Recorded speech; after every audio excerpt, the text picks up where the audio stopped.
wasn't that guy playing with him? Tell Schaeffer to fuck off when you do talk to him. Seriously. I've called him like 3 times today. I'm like, really? Dude, I was down at the hotel fucking, like, where the fuck is everybody? Yeah. And then I'm like, why the fuck am I here if nobody else is here? I'm just going back up to the store because nobody called me back. Oh, no kidding. Yes. What is the plan here? We have people in motion. We have things, events happening, unfolding. This is your guys' show. What's your plan? And he's like, well, we don't have a plan. And I just fucking lost it. I literally grabbed a knife, started coming over the counter, and I was like, I'll fucking slit your throat open and bleed you out of my feet, you fucking piece of shit. What do you mean you don't have a fucking plan? I was like, that's all you guys do is fucking plan. What the fuck is your plan? Well, we thought you guys would have one. I thought you were calling me.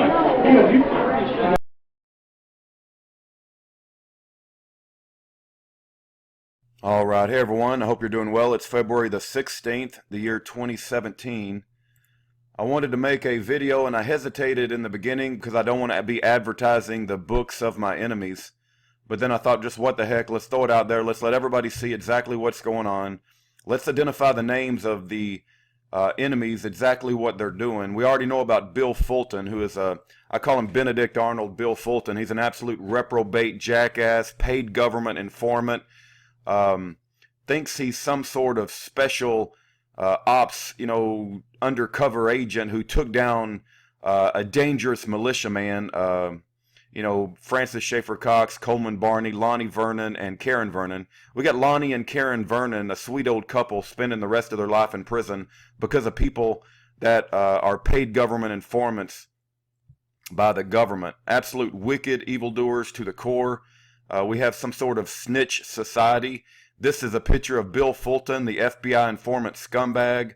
Here's another picture of him. He thinks he's some special agent for the government who went in and just absolute wicked, evil bastard from hell. This guy is a traitor of the highest degree.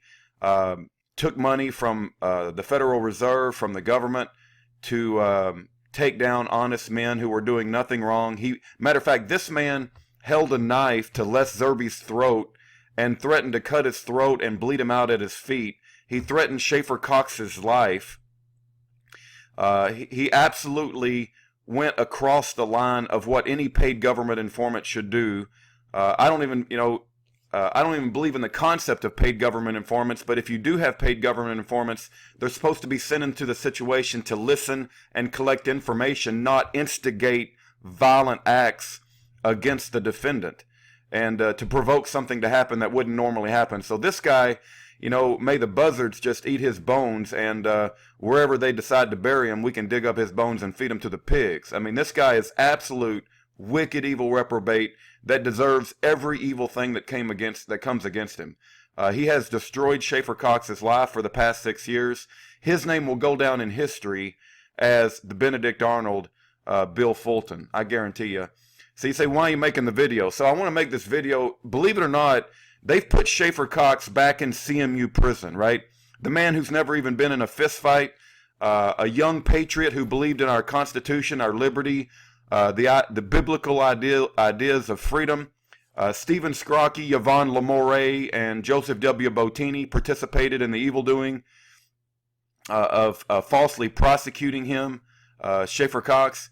And so they put him in prison, not only a regular federal prison, but they put him in CMU prison. Okay, CMU is where he can't even get a phone call out. He's lost his email privileges. They claim that he was trying to operate a business, and they say he's profiting off his crimes. That's what they claim Schaeffer Cox is doing. Well, Schaeffer Cox is not profiting off his crimes. Schaeffer Cox was asking for a donation so he could get legal money to fight his case and to provide an appeal. But because his appeal's coming up, they stuck him back in CMU prison. That's how evil our government is, and the counterterrorism unit that's based out of Virginia. And the counterterrorism unit, they say they're going after, Islamic radical terrorists, but ultimately they wind up targeting Christian Caucasians who stand up for the Bible and they're silencing patriots is what they're doing.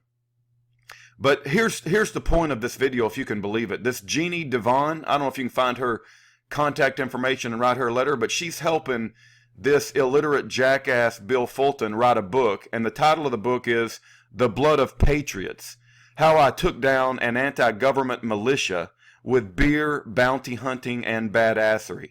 I mean, talk about rubbing it in our face.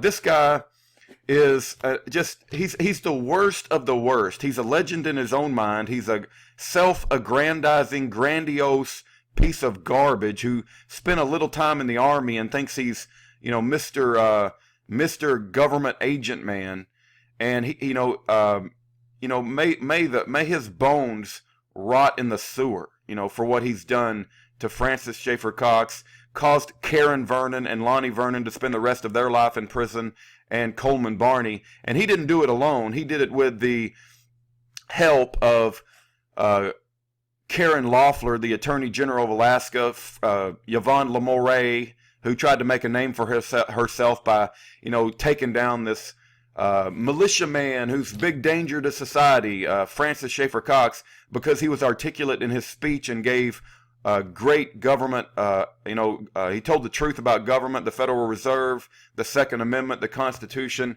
And anyway, I just want you guys to realize that it isn't Schaeffer Cox who's making money off his crimes. It's these paid government informants who get these New Yorkers, Jeanne Devon, to write these books, making themselves out to be some fancy American hero, when in actuality, they call good evil and evil good. He's a traitor to the American people, and he's participated in the false conviction of Schaeffer Cox, Coleman Barney, Karen and Lonnie Vernon. Let's just read a little bit of what this lady has to write about Bill Fulton. It's just, you know, let me go get my trash can in case I have to puke, but it says, for Bill Fulton, being a soldier was his identity. He was called to protect and serve, so when the Army wanted to send him to Alaska, he went. They had never steered him wrong, after all. After an involuntary medical discharge, Fulton was adrift, and he started a military surplus store in Anchorage, where he also took on fugitive recovery missions. He was back on his feet working with other badasses and misfits he considered brothers. He took pride in his business, with a wife and daughters at home. His life was happy and full. But when a customer revealed he planned to attack a military recruiting station, a customer, they don't even name a name because it's very generic and they don't have to back that up, Fulton had to make a choice, turn a blind eye and hope for the best, or risk his safety, his reputation, and his business by establishing contact with his customer's arch nemesis, the FBI. Yeah, he's going to get paid money by the FBI.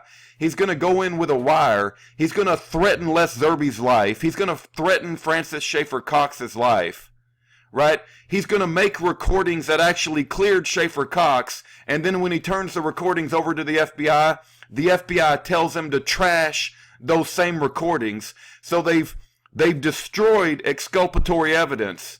And it's all this is on the record, where he had recordings that cleared Schaeffer Cox, but the FBI told him to destroy those recordings.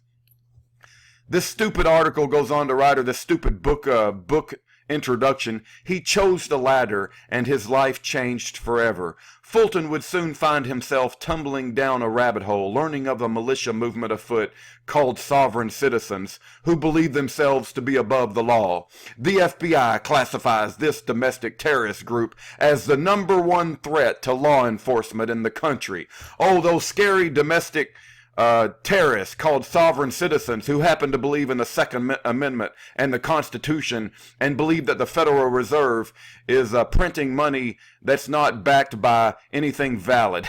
Set against the vast, rugged, and sometimes lawless backdrop of Alaska, the blood of patriots is the story of an ideology gone bloody, in the distorted belief that murder is patriotic. It is the true story of how Fulton wrestled his demons and became an undercover confidential informant for the FBI, helping to bring down a militia whose charismatic leader was plotting to kill federal judges and their families and law enforcement officers. What a bunch of crock. Schaeffer wasn't planning to kill anybody. Schaeffer had no plans whatsoever to murder anybody. All of this was set up by $300,000 whore Gerald J.R. Olson, who worked for the Hells Angels, who was getting paid mega bucks by the federal government to set him up. This is the biggest bunch of propaganda crap I've ever heard of in my life. Fulton and the Mudflats, Jeanne Devon, will take you on a journey through the dark and weirdly humorous life on the last frontier, while exploring questions of patriotism, the meaning of the Second Amendment, and the legitimate exercise of government power. The Blood of Patriots reveals the seamy underbelly of our nation's militia movement and reminds us of the true nature of patriotism. This is the biggest crock of crap. It just stinks as I read it. I feel dirty, like I need to go take a shower. Making Schaeffer Cox out to be a seamy underbelly of our nation militia movement. Coleman Barney, Lonnie Vernon, Karen Vernon, Schaeffer Cox are spending the rest of their life in prison, and these reprobates are writing a book about how they are the true patriots and they took down these dangerous men. Listen, our society is so screwed up, it's absolutely insane. And you guys need to be aware of what's really going on and how horrific, our society has. The Bible talks about days where they will call evil good and good evil. And, Bill Fulton, you are just an absolute scumbag. You're an absolute reprobate degenerate.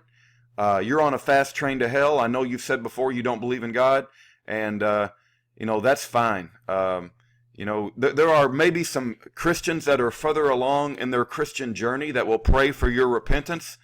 But I pray Psalms 109 for you. For the fact that you threatened Schaeffer's life, you pulled a knife on Les Zerbe. I pray that your wife become a widow, your children fatherless. I pray that the dogs, just like with Jezebel's case, eat your hands and lick the blood off your body as your dead body lays out rotting in the sun. I consider you an absolute traitor to the American people, but also a traitor to the people of Alaska, and a traitor to Francis Schaeffer Cox, Karen and Lonnie Vernon, and may you get exactly what you deserve.